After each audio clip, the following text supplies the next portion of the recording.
welcome to my channel, and today is another Hypopressives video because I love this topic and I know that you love this topic. So let's dig in.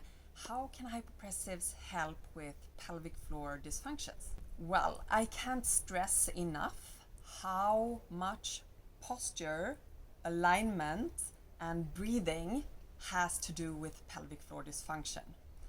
And for me personally, I felt, that won't heal the symptoms I am facing, because the symptomatic prolapse was, it was just dragging and hanging and feeling so heavy. I'm like, yeah, if I elongate my spine, how is that gonna help? Like, of course, if this movement could actually lift the prolapse up, I would be super happy, but I didn't feel that when I tried it. But what I have realized now more than ever is that the movements and how we position our body throughout the day, the seconds, the minutes, the hours, the days, the weeks, the months, the years, will really affect the pelvic floor, especially as a woman. So if we can really work on having this tall posture, open chest, and not fall into, collapsing like this, where the fascia will actually start to wrap this way and kind of hold your body this way. And the fascia up here around the diaphragm will definitely affect the pelvic floor diaphragm, which we have down, of course, in the pelvis, in the bottom of the pelvis. And these two are so connected with each other. So the pelvic floor will react to anything that the diaphragm communicates. And by practicing just 10 minutes of hypopressives every day will, without you thinking of it, will help you keep this posture, keep this deep breathing without affecting the pelvic floor in a negative way. So that is kind of the basics of why hypopressives work so well for pelvic floor dysfunctions. There are many other reasons. Of course, the apnea will lift off the pressure from the pelvic floor, create circulation, activate the fascia, activate the nerve endings, activate the muscles. And really, to heal anything in the body, what we need is circulation. That's it. And all the methods I am sharing here on this channel is aiming for exactly that, increasing circulation. Hypopressives is, in my opinion, one of the most powerful methods in increasing circulation in the pelvic floor. Because if we get the circulation, the cells on the deepest level will get the oxygen and the nutrients and the clean out that they so desperately, badly needs. Why this is also so effective for healing is that it calms our mind, it calms our nervous system. Breathing exercises in general are wonderful for the mind. Hypopressives with the apnea is amazing, because when we hold our breaths, our mind turns from, this crazy ocean with lots of waves and storms to this calm motion with a beautiful sunset. When we have that, we have acted the parasympathetic nervous system, which is the nervous system we want to stay in to heal. If we're in the sympathetic nervous system, when we are stressed, we are triggered, we are reactive, that won't make us heal. Of course, it's fine to stay there for some time, but then also need to move into the parasympathetic nervous system. Many women who practice hypopressives already to heal pelvic floor dysfunction, they are wondering, should I contract the pelvic floor muscles when I am practicing hypopressives?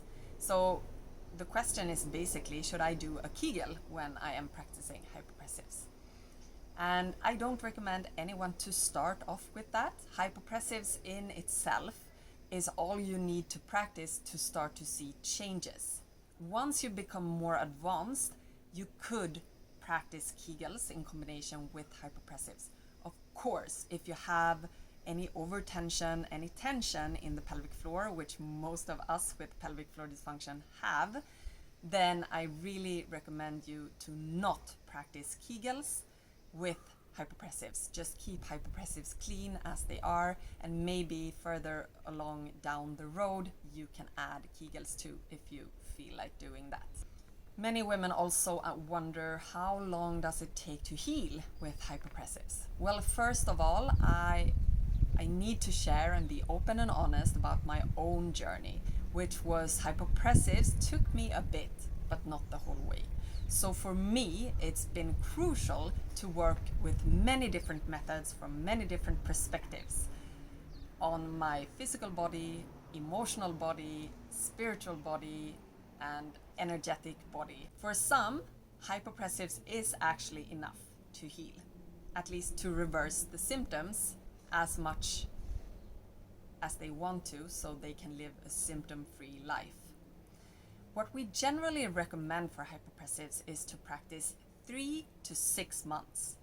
If you haven't seen any benefits at all, and I'm also talking about the mind here, if you haven't seen any benefits for 6 months, then maybe hypopressives is not for you, or you need to work with the hypopressives teacher to really have a look at all the details. Make sure so that you're not practicing it, the hypopressives exercise, wrong in any way.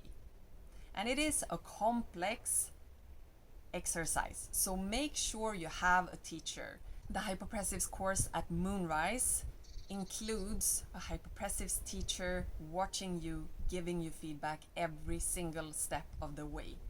And this is really important. Never follow along random YouTube videos without having a teacher supporting you, because we do not want to aggravate symptoms. We want to reverse symptoms. Also, another question that I get often is, does age matter? Am I too old to practice hypopressives? No, you're not. Never too old to practice hypopressives. We have seen women who are 80, 90 years old who start to practice hypopressives and feel all the amazing benefits from it. So when it comes to healing in general, age is never a factor. You can always heal, and you are healing, because the cells, they have this amazing capability of striving all the time, every single second, for something that is called homeostasis, which is optimal health or balance in an organism. And we as human beings are this organism, and every single cell in our body is striving for optimal health. So if we give the body what she needs, she will heal. And she are actually already healing, because she is striving all the time for this optimal state of health. So the last question I'm going to cover in this video is, can I exercise after I've been practicing hypopressives, like running, strength training, or any similar activity? And yes, definitely. I have been using personally hypopressives in 2 ways in connection with other exercise. Although I mostly practice block therapy, yoga, Pilates, and not the too intense exercises. If you use hypopressives before you do another exercise, a different exercise, it's more like a warm-up. I would say if you're gonna practice, for example, running or strength training, where you actually put pressure down toward the pelvic floor, maybe you use hypopressives after that exercise to kind of pull everything up again and let the body remember how to connect back into the pelvic floor, pelvic fascia, pelvic muscles, and really increase that circulation by the end of your exercise. So it's not, that pulling sensation, pushing everything down.